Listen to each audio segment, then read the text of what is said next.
Welcome to our new tutorial. Today we will be discussing on how to use the screenshot. There are three methods on how to use the screenshot on your latest iPhone. So the first method is by pressing together the power button together with the volume up button. As you can see, the screenshot at the lower left corner of your screen. Now the second method is by using the home button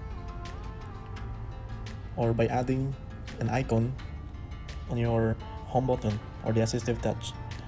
So to add an icon is go ahead to settings and then accessibility and then touch and then assistive touch, and under customize that level menu there are 7 icons right now, so just add one and then choose a screenshot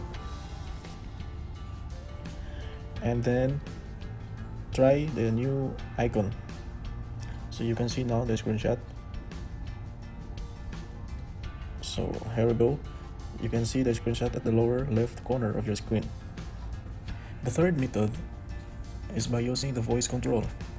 To enable the voice control, you go to settings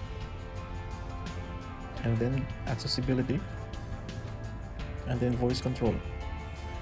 So in the voice control, enable, and then you can now use the voice control. As you can see in your upper left corner, you can see a recording icon, so that means your voice control is now enabled. So to use the screenshot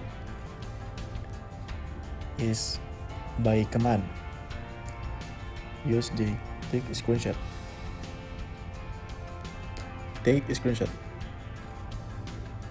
As you can see, you have the screenshot at the lower left corner of your screen.